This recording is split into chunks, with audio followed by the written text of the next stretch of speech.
Welcome to Entrepreneurs International Network, where entrepreneurs learn, network, and grow.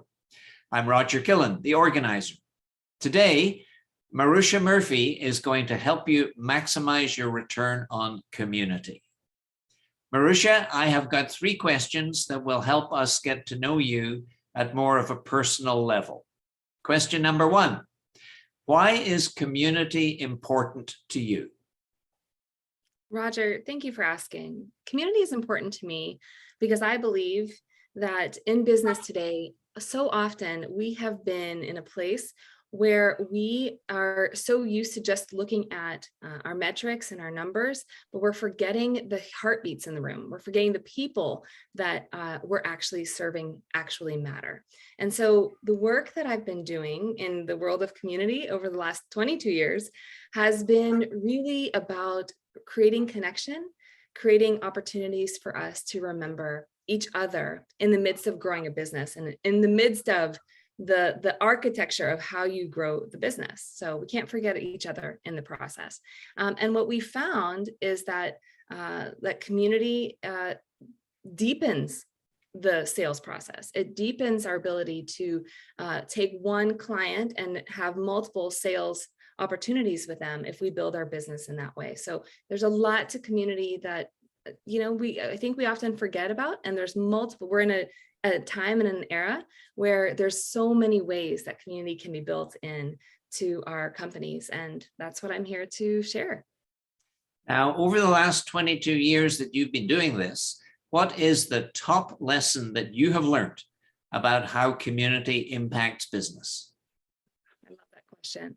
Honestly, the number one lesson that I've learned is that when you have a community that you have built over time, it builds this sense of know, like, and trust, which is really foundational to expand your business without having to put so much more money in to marketing, right? We can lessen our marketing dollars and really focus on developing our current clients and those people that are coming in because of the great results that they're receiving and the great value that you've been giving them because they've had the pleasure of working with you. So there's a way to do that. And it honestly is not as hard as I think we often hear it has to be. Great. During those last 22 years, I'm sure you have seen many communities fail. Can you tell us what the number 1 reason is for the failure of communities? This question also. To me, honestly, the number 1 reason communities are failing right now is because we think that if we just do what everybody else is doing to build their community, i.e. follow this 1, 2, 3, 4, 5 step system, then we're going to suddenly have our massive 6-figure, 7-figure community-based business model. And the truth is we as leaders have the responsibility to hold the vision and bring that vision to life from a place of what drives us as well. So we're gonna be learning a lot more about this, but really is a 3-part process. It's understanding that your vision is important, but then it's also recognizing you partner that vision with your values and your voice, the thing that you're so convicted by, so why you're doing what you do. And that's what's gonna start driving and inviting people to lean into the conversation. So we're gonna be talking about that quite a bit today. Great. Thank you, Maruxa. Now, participants, a few messages for you. Maruxa is going to get her energy from you. And in this context of being a virtual event, this means that I ask you to please, if at all possible, turn on your video. Come on camera, and that way you will help Maruxa help you. While I'm asking you to be visible, I'm also asking you to stay muted and type any questions that you might have into the chat. I'll then batch them and pose them to Maruxa about every 10 minutes. Now, this workshop is going to be recorded. This is exactly what I'm doing right now. And you'll be sent a link to the recording probably tomorrow. Finally, you notice a strange button on your navigation bar on the bottom of your screen. And it's because that I have activated settings that enable you to attend this meeting, not by hearing, but by reading. So if you're hearing impaired, you can activate the closed captions button on your navigation bar. All right, Maruxa, are you ready to knock our socks off? I'm born ready to knock everyone's socks off. Let's do this. Born ready, let's do this. So I have to remove me as a spotlight. Remove spotlight. I've removed me. So now it's you and your slides. Take it away, Maruxa. Wonderful. Let me pull up my slides here. Can everyone see my slides? Yes, great. Wonderful. Okay, well, you guys, I am honored to be here with you, honestly. This is something that has been a big part of my career, and it's also been a big part of how I grew up. I'm from a Filipino, Puerto Rican, Jamaican, Spanish home. I grew up in the Philippines and in Florida, and my mother is one of 11 children. That made me the second oldest of 39 first cousins. So basically, it took a village to raise this crazy girl right here and me to be part of that same experience to raise everyone else. And that's just how I grew up. And what I recognize as I grew up in this home where everybody knew everybody's ins and outs and whereabouts is that there was so much power to holding one another up, to being in the presence of one another. I went into college, and I found that the world actually didn't work in a very similar way. Anyone grew up in a smaller home than that? I understand that I've heard that's not how we typically, yes, thank you, typically connect with each other. And what I mean by that is in my home, there was a sense that if you wanted to be an astronaut or you wanted to be a teacher or an actress or a ballerina or an engineer, you had every right in your life to do so. And we would all gather together to make whatever you wanted to be happen. However, we were a family and we were a village for one another. And when I went to college, I started to see that this wasn't the case. In fact, I found myself being the one gathering the people together to see how can we raise one another up? How can we really elevate each other in our stories and our journeys? And it really began to become a passion of mine. And over the last 22 years, it has really invited me into some incredible opportunities, anywhere from taking that university that I was a part of to an additional $24 million in unasked for revenue, simply because of the way in which we were building community on the college campus, all the way through to now 22 years later, having built multiple, meaning over 100 six-figure and seven-figure revenue streams for my clients, one after another. And I'll never forget when Facebook, the company Facebook, came to me in 2017 and they said, Maruxa, we know that groups are the thing, that Facebook groups are the next thing, but we're watching you do it. Can you teach us how you're doing it? And we ended up throwing a block party on the streets of Austin, Texas together, their first ever block party. It was a huge honor to be able to be a part of that. And what I want to share with you today as individuals, as small business owners, is that truly this experience of growing community we're at the best place in the planet right now to do that, because we're really at the beginning of a new era. We're in a new place, in a new space right now to be able to create community in a way that is beyond the borders of a locale, right? It doesn't have to be anymore just in that small area that you're living in. In fact, most communities, most of my clients are not here in Florida where I'm based. They're all over the world. And it happens because of this incredible experience that happened to all of us, right? COVID in 2020 and, in some parts of the world in 2019 really slowed us down to a point of, for many of us, nothing. And having to innovate and create something completely new. Event after event after event was canceled. And for those of us who are parents, I am a mother now of 3 daughters. We were trying to figure out, how do we virtual school our children for the first time? How do we continue? I've been building a business virtually, but I would hear from other parents and other individuals. My company was brick and mortar. How do I now take this and start moving it forward in this new world and in this completely virtual space? We also started to see, and by the way, if this is you, please in the chat say, yes, that's me. I was there, I felt it. because I'd love to know that and connect with you in that way as well. We also started to see a massive increase in mental health being impacted. My master's is in mental health counseling. And so I was really aligned and very much paying attention to this and how we as a community and experience architect could really begin to support the work of us as business owners to grow, so that we are not feeling not part of the increase of anxiety and depression and loneliness, which, as for many of us have had people in our lives have difficulty sleeping, eating, using substance abuses at a much accelerated rate, right? And so this was happening. We've all felt this.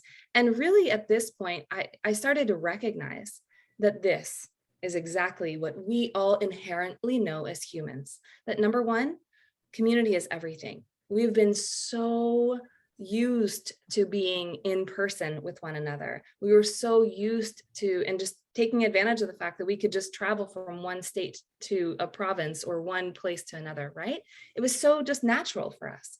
And we also recognized that all of our communities were halted, and what the heck are we going to do? And so, as I just said earlier, but here's another way of putting it, we're in a Renaissance period, my friends. We're at this beautiful time right now to be able to start creating community in a way that feels so aligned with the essence of you as the visionary of your business, as the CEO of your business, as the person running the conversation, the show. Your community, and we're going to talk about what does community look like in just a few minutes, but your community and what you're about to create and have the opportunity and the invitation to create is going to be, if you so choose it to be, unlike anybody else's, but have just as much power and capability to generate revenue streams in your business in a very intentional and strategic way. So gone are the days where I'm sure you've all seen where you have Facebook groups, Facebook communities are kind of just on the sideline, and you might have an event or a product or a program or a service, and you probably have been a part of some or have heard, oh, you should put a Facebook group on the back end so let your community talk or your people talk when they buy your product, your program. Those days are gone, right? So I'm not in the business of just saying, just put a thing on your program, product, service, and call it a day. What I'm really inviting you into is to create conversation, to create family, in your company right now, for both people that you want to lead generate to, so people who you want to have as leads coming in to be your ideal clients, right? And also to be able to serve people who are already your clients and your customers. Right? They're so powerful and so important. And that's me. You actually are seeing a part of my family. There I am in my crazy, I don't know what I was doing that day. One of my daughters and my husband, and we were all hosting an event here for a whole bunch of entrepreneurs that were part of a business incubator. I took from a vision to $6.5 million in just 2 years. And here, while I've been building tons of communities, online, I've also been designing communities in a way that really enhances the offline experience. So when you're building a virtual community and you have something that's offline in person, or you love to meet people in person, what you're creating virtually should always be an enhancement of, not a replacement for the offline. Because offline, that's when we get to be belly to belly, give each other the hugs, get that energy from one another that just is so needed, because as humans, that is what we're meant for. We're built for creating connections. And since 2009, I've been designing I've been working with tens of thousands of brands to really think critically about how they are growing businesses. And then I've been the one designing, I've personally built over 100 online communities or hybrid, half face-to-face and virtual communities where I've gotten my hands in and actually designed the 6 and or 7-figure revenue streams through community design. And that's what I'm excited about sharing with you today, because even because of today, we have the power to innovate. And we're starting to really see this innovation in multiple apps, for example, right? How many of us are right now on TikTok? Right? Or obviously, how many of us have heard TikTok, right? So TikTok has been one of the ways in which innovation and trying to create connection has been taking place. How about Clubhouse? Anybody on Clubhouse? Yeah, right. So Clubhouse has become a space over the last year in 2021 for a way to really begin to really stay connected from the auditory way. And there's so much power to being that close up to somebody else's voice, by the way. I won't have time to go into that today, but know that there's a reason why Clubhouse and podcasting have been such a powerful way of designing community. But the problem is that right now, none of us really know how to do this, right? Oftentimes what I find is that people just hit the button, you know, I'm gonna create a podcast. I'm gonna go create a Facebook group. I'm gonna go create a TikTok channel. But we don't know how to actually turn it into enjoyable and engaged profit drivers for our businesses. Enjoyable and engaged. We don't know how to do that, right? How many of us have done that? Have said, oh, I heard that I'm supposed to have a fill in the blank Facebook group, podcast, and then you get into it and you're like blinking. I don't know what I'm supposed to do next. It's a normal thing. We all do it. I've done it. And we all do it. And you know what I've been learning in running these businesses for 22 years is that, you know, communities are the best source for creating authentic relationships with your intended audience. Here's just some of my current clients and my past clients, just a fraction of them. But what we've been finding is, and I want to really ground us into this as we get started today, is that number one, everything that you're doing in your business right now is great for right now. You have to give yourself grace in that. And also know that change is about to come, right? Change is critical, and being open to that change is going to be your biggest gift. The world in which we're living in, because we're in this Renaissance period, is one where fluidity and openness to what is going to be your best gift. So today we're going to be practicing that. So I want to really invite us to get grounded right now in this conversation around the idea of, what if this does work? How could I imagine my business really being grown and designed through the space of building a community around it, right? That is so powerful. So powerful. And some people just don't like old ways of doing, you know, or don't like change, right?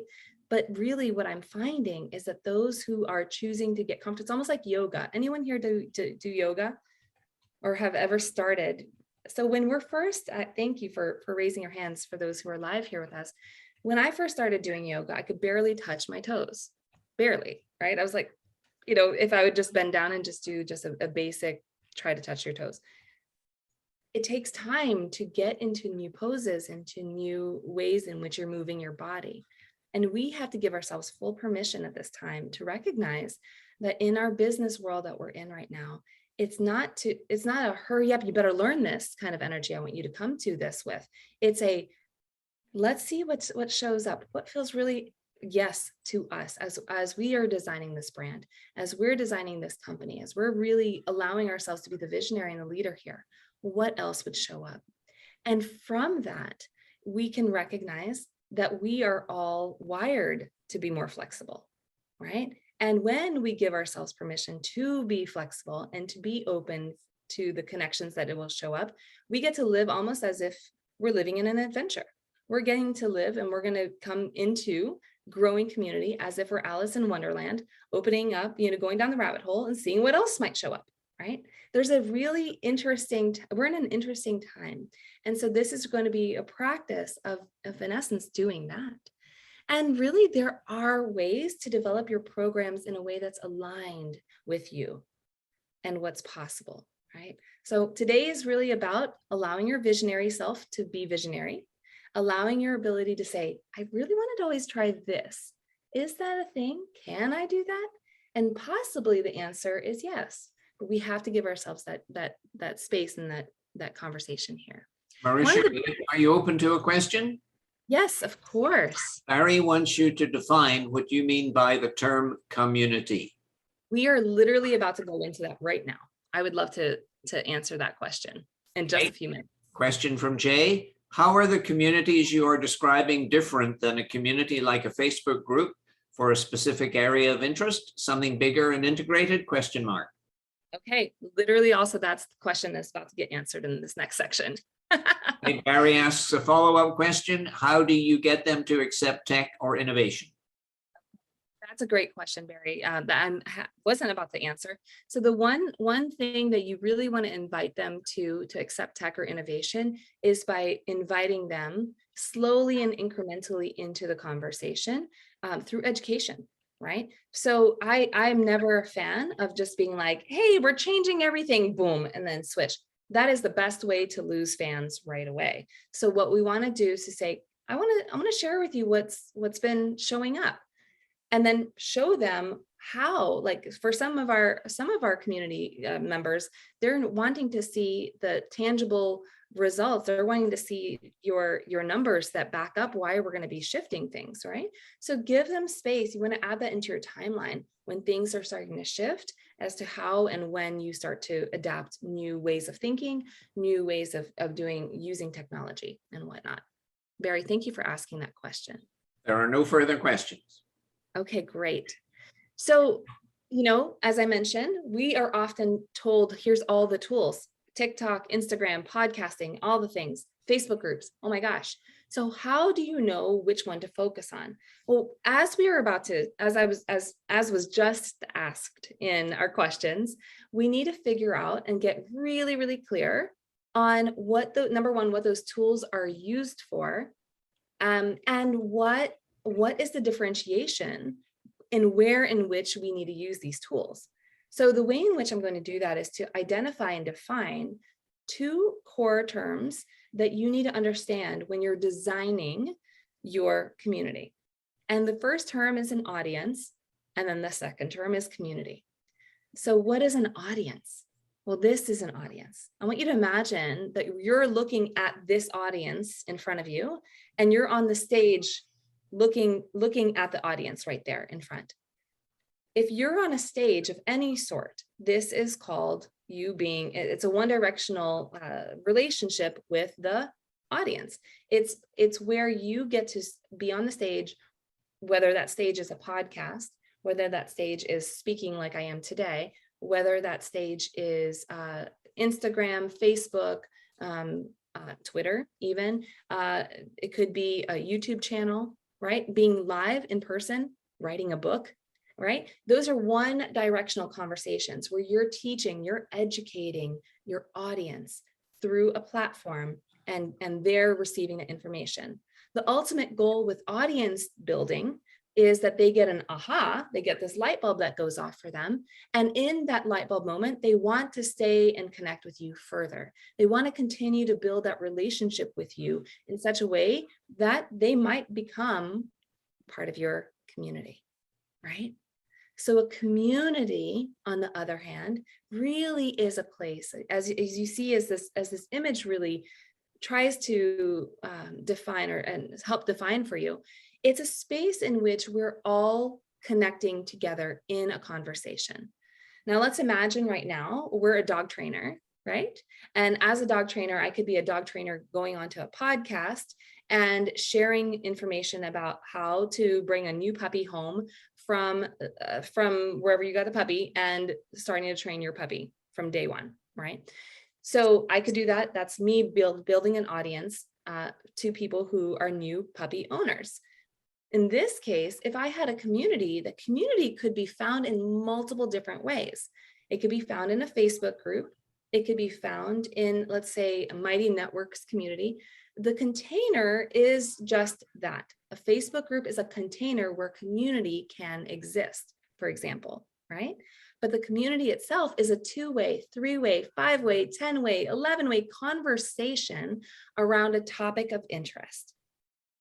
And when we have that multiple conversations happening. What it's doing is we're giving ourselves permission to deepen with the people that we're in that conversation with longer term. If you as a company have a community that's a part of your company, you're seen as the host or the hostess with the mostest, right?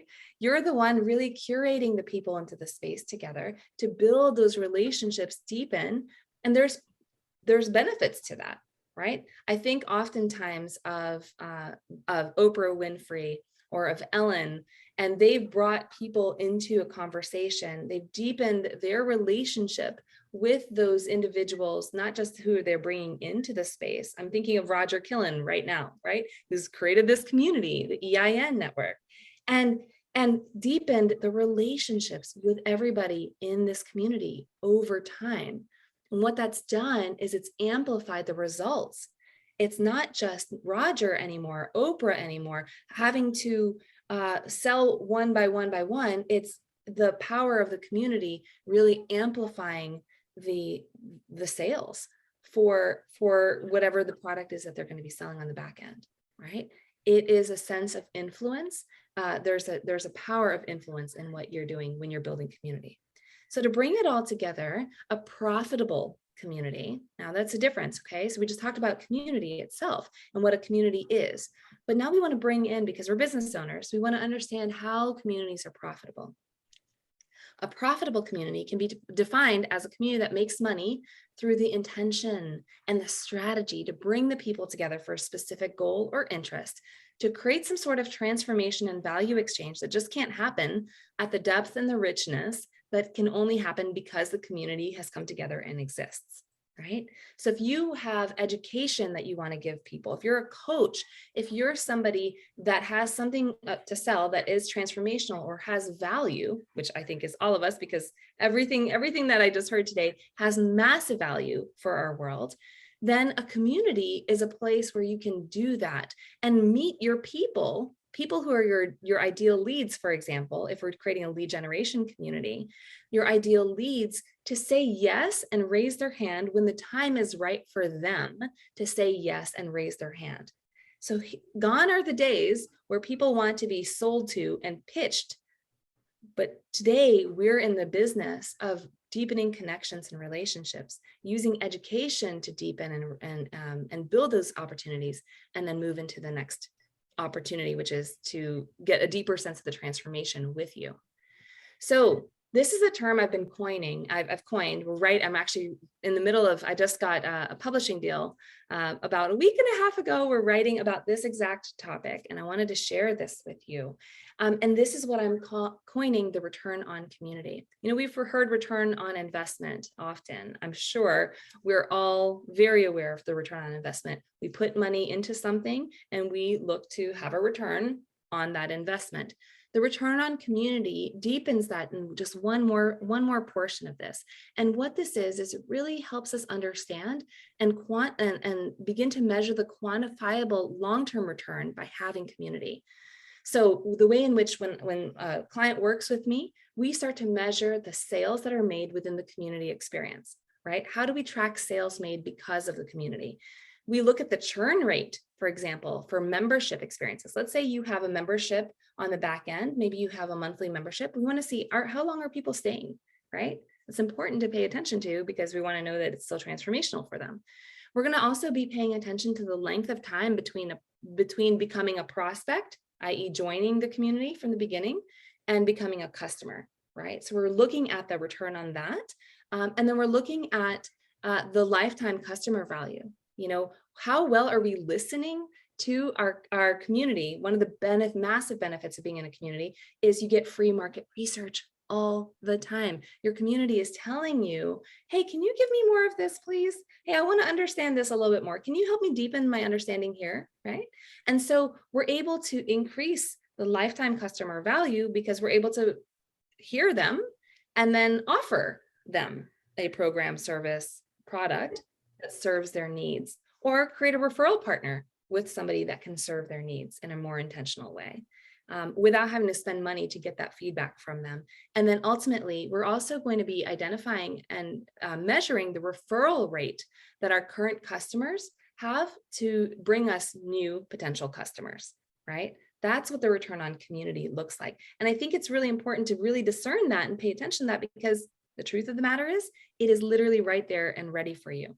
The other thing that we are I want you to pay attention to is what I'm calling the other ROI, the return on impact, the return on impact. Community is not just a mechanism to get people from a being an interested lead to becoming a sale. That's the most obvious thing, right? That we want to have happen. But the return on impact is a part of why my communities tend to thrive. I invite you right now to imagine if you were to create a community from a place of your vision, to create some sort of a transformation in the lives of the person that's going to be served by you saying yes to your business, saying yes to saying, I'm going to be creating this business with this value on the other end. What kind of impact do you imagine that can have on those people that you're serving, right? The return on impact is looking at and beginning to measure the investment that you as the visionary are giving to creating a community, to the people that that you want to serve and are serving. And what does that look like from you saying, yes, I actually want to serve in a bigger way. I want to create almost a movement around what I'm doing, and all the way through to the impact it has on the people you serve, and then the additional impact on their immediate family, their friends, their local communities, and then ultimately the global impact, because the way in which you're serving matters, right? So if you're a career coach, for example, you want to see and pay attention to, how is this impact that I'm having by saying yes to being a career coach going to have on my client? What impact does that have on their client, on their family? What impact does it have on their neighbors?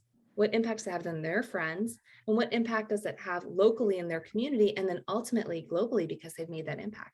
Begin to think in that way, because we have that capacity right now as visionaries and as business owners to do that. That's our job as CEOs, by the way, is to create more massive impact in the world. And that's what we get to do. And I love it. So now really we're going to think about, well, how do we turn that audience into a community, right?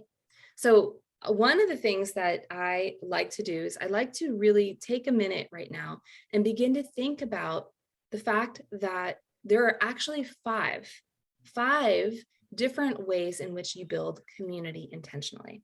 And I'm going to preface this with this. Over the last, as I mentioned, 22 years, I've created so many communities. Well, in 2020, because we all had some fun time on our hands, right?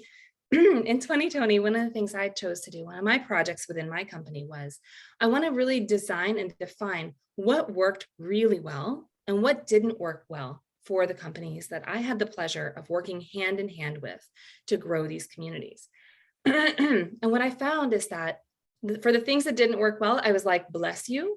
Thank you for teaching me. Thank you for helping me grow and continue to build even better, more powerful and awesome communities. And then from the things that did work, we started to see and delineate that there were 5 core models that we call them our profit paths. This is almost like as if they were like blueprints. Like if we were building a house together, my friends, if we were building a house and we were building a house in a neighborhood that had, 5 different blueprints to work off of, right? Home blueprints. This would be basically how you would discern which kind of community profit path blueprint you would want to have for your house. Because as I'm going to show you in just a few minutes, once you get clear on your intention for why your community exists, then you have a better idea as to which blueprint you want to best use for your community. So you're going to see right now, I'm going to share with you 3 of the blueprints that are lead generation blueprints, meaning these are community designs that you can bring in if you are looking to really spend time bringing in more leads for your current business. So if you want to get more sales, more clients, more customers, these first three that we're going to talk about would be what you want to focus on. If you have a community of customers and clients that you love serving and you want to deepen and really finesse what those communities look like, the final two are going to be really where you want to spend your energy and time listening to. These are what I call the client retention or customer retention communities. Okay. So the first community, I would say this is probably one of our most popular communities.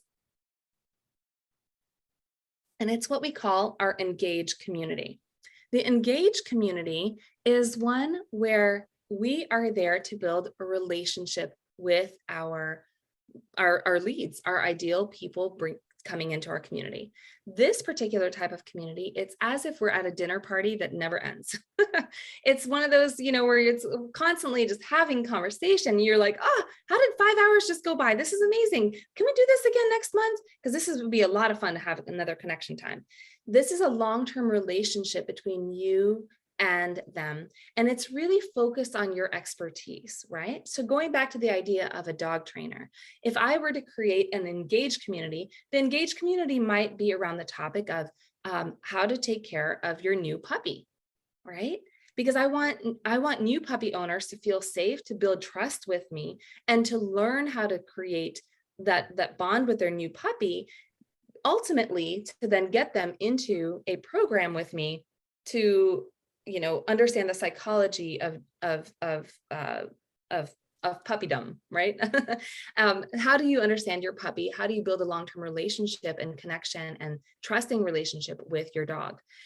And so this for you might be a great model if you were wanting to deepen those relationships with prospects that know you now, but they might not be ready for you right now, but they'll be ready for you maybe within the next few days to the next few months of being in your space with you and learning a little bit about the work from you over time. So it's about really being present with them. It's nurturing these relationships and connections. And when they're ready to say yes, they'll be ready to raise their hand and move on and move forward with you. The second kind of community is what we call our endorsed community. Endorsed communities are also a long-term relationship that we would have as we would in the engaged community, but this is really designed for those of us who don't necessarily have too many of our own products and services to sell, but we have products and services that we love sharing with others. Right. So for those, some people call them influencers. Others just say, I'm a connector of people. And you tend to attract people to you that want to learn from you. But your favorite thing is to shine the light on everybody else or on other products and services. And you get revenue from those companies that you're now promoting. Right. So in this model, you're really beginning to deepen those connections and those relationships long-term with people that are coming into your community. And then when the time is right, you have a schedule or a process in which you're introducing them to certain products and services in a longer term experience. The Excite community is our third lead generation type of profit path, right? The Excite community looks like this. Yay! Basically you can sum this up as you as a brand, you as a company are getting in front of your prospects and your leads and giving them a short, what we call the small but mighty win. These communities are short term. You're in a community and in space and time together for a season so that they can have almost like a taste test of what it would be like to do your work with you. And they have gotten some big ahas, some big wins here. And they're like, okay, I'm ready to go. I'm ready to invest in the next step. Right.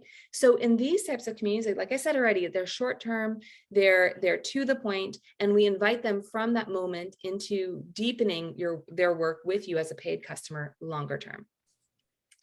So I love these types of communities. We often see them as challenges, as workshops, even, right? As retreats or live events. These are does that make sense? They're short term, they're in a container in that way, and then we move them over into the next experience. Okay, now we're going to go into the last two, which are our customer or client retention communities. The first one is what we call an educate design. Educate builds are there to deepen the relationship between somebody that said, yes, I want to work with you, and their work with you, right? So they are starting to gain value by being in this community beyond the education, but they're maybe taking actions daily. They are having accountability. They are getting support from you and from others that are in your program, your product, or your service. And they're getting a lot of ahas that have deepened them and wanting them to stay connected further into connection with you. So in, like, let's say you have a software business. In the software world, this would look like potentially having a back-end community for all your clients to ask questions in a forum-like setting. People can answer, they can share best practices. If you're a coach, or you have a product that you sell, it could be a place where people who are in that program together are deepening their understanding and maybe meet with you on a regular basis, right? So those are just some types of educate communities, if you will. And our ultimate goal is that they have such an incredible experience being served in this private community with you, and your educate community with you, that they can't wait for your next product, your next program, because they know they're going to continue to be served in a more intentional and powerful way by you. And then ultimately, we have our evangelized communities. Now, evangelized communities are those types of communities that are really set to amplify the work that you've been doing. These evangelized communities are made up of your raving fans, your partners, referral partners, and the like, that really love your work. And raving fans could include current and former clients of yours that just can't help but want to talk about you. And so the way in which you design community around them oftentimes allows them to see themselves as an ambassador for you, to be able to get access to programs, to get access to products, to get access to your services before anybody else has access to them. Right? And so you are going to be able, in this type of a community, to really give them those sneak peeks or discounts and things like that, to then help them continue and want to share the product, the next level of those products with other people when it launches. So these are incredible communities. I often say don't start with these communities, because you want to first typically start with a community on the front end with lead generation, but just to know that there are different types of communities. And I really like to share that. I'm actually going to share this slide here. This is what I call your value journey worksheet. We can get everyone access to this worksheet if you want this, or you can take a picture of your screen as well. That's totally fine with me. But this journey right here is going to walk you through where you can see here that there's the different types of communities land right here in the middle. And, right here in this first box is what we call our awareness box. And those types of communities, they're in different levels of the journey that your customer would be going down. So let's take this one step further and actually share with you what that means. Let's imagine that this is Fred and this is Wilma. And don't they just look so sad? They look frumpy, they look sad, they're just kind of meh right there. They look like they need you right now. Maybe they heard you as you were building your audience on Clubhouse, TikTok, Instagram, Facebook, YouTube, wherever, right? In that awareness box. And they had that light bulb moment and they said, I'm really interested in learning more about fill in the blank to what it is that you're about. And you just so happen to have a community on Facebook that's an engaged community. It's a community where they can start having more conversation about this topic, right? And again, don't forget, Facebook is a container for where the community lies. And I say that very intentionally, because I never want any of us to ever be feeling like we are having to be completely sold on a platform. The platform has to work for us, not the other way around. Okay. The community is what we're designing. And so if it's Facebook group, great. If it's a Mighty Networks group, great. If it's a Discord group, awesome. Really, that doesn't matter to me. But we want to get them into that conversation and regularly connecting with you. From there, we invite them to subscribe and to get to deepen that connection with you by potentially giving them a free gift. Maybe it's a free PDF, a free training with you, a free workshop that you might have coming up. And then that in that process, when they say, yeah, I want that, that's what we call the convert moment, right? And in that moment, we have an opportunity to continue to keep them here. That's why this arrow here stays down here, keep them here and engage and continue to build that relationship with them into your offers. Or we can invite them into other types of communities, whether it's an Excite community or not, or you convert them into your product, your first product, and invite them into, deepening with you in that way. We then, our ultimate goal is to invite them into the different offers you have at different levels. So maybe your first offer is a small price, like $47, $97, $197 workshop, product, program, support, etc. And then you have other offers that you would invite them into over time. Now, if you don't have all of these offers, does it mean you can't have a community? Absolutely not. It's just something to think about as you're continuing to develop your company. What other offers might be able to enhance your initial core offer as well. From there, the goal is to really invite people who maybe started here with you, have tried one of your offers out, and maybe you're part of, if you have an educate community, invite them into the educate community, but then ultimately have them become your raving fans and really, speaking life to everyone else they know about the work that you're doing. And then look, now Fred and Wilma, they've now grown taller, they're happier, they're skinnier, and they're wanting to promote the heck out of you like crazy, right? So ultimately, that is really where, you want to get them over into, from this place all the way through to the place where they are the ones that are a big part of your sales engine and sales force, if you will. Maruxa, Barry Yes. is asking if you would elaborate more on being an evangelist, and in particular, please give examples of evangelists. Absolutely. That's great. Great question. So an evangelist would be something like this. So I don't know if everyone here knows Yelp. Barry, do you know Yelp, the app and the review site? Yeah. Okay. So Yelp is, for those who don't know, Yelp is a place where you can write reviews for local restaurants, services that are in your area, et cetera. And one of the things that Yelp has done is that Yelp has created basically like a superstars group, a super reviewers group. And it's a separate group. They've plucked them out of all the reviewers that are part of their experience in their community and said, hey, we see that you love creating reviews. What we'd like to do is to sequester you, give you another opportunity to have an inner circle with us and begin to write reviews, not write reviews, but to begin to check out Yelp's new features as we line them out, and give us feedback on these features before we roll them out to the general public. So those are individuals that have access in a different way to Yelp. They're the ones helping Yelp make their product better. They're the ones really getting excited about Yelp's future vision for how they're going to grow, because they know, they're in the know, they're in that inner circle. And in turn, they now feel like they have ownership of the experience that Yelp is creating for the general public.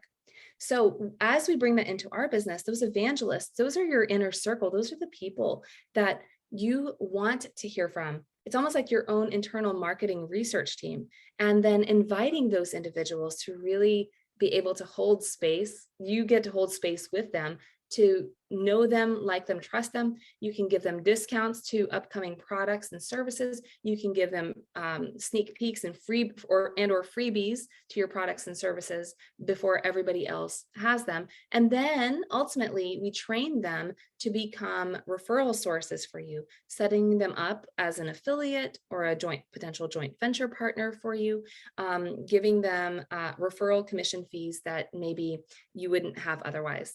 As well, to other people that are in the general public, if you will. Thank you, Maruxa. Just a friendly reminder, you have 9 minutes to go. Great, wonderful. Well, I'm actually just about done. What I'd love to do is I want to invite you to look at your vision for your community. And so what I actually have here is a process and a training that I normally sell, and I'm giving it to you for free. So if you go here to this link, createsellimpact.com/checklist, you're going to get that training for free just by being here today with us in EIN. So Roger, thank you so much. And it is honestly, so when you go through this process and you begin to understand where you're at in terms of designing your community, you're actually going to learn what I call the transformational community paradigm. This is a process that I created and I architected as I went through, as I mentioned to you, I went through the 100+ communities I personally designed. I went through and I said, what makes these communities stand out? So the training you're going to be receiving, as well as that assessment, is going to help you look at your community through my eyes and learn how to see your community in a different way. On the back end of that training, you're going to get access to my calendar.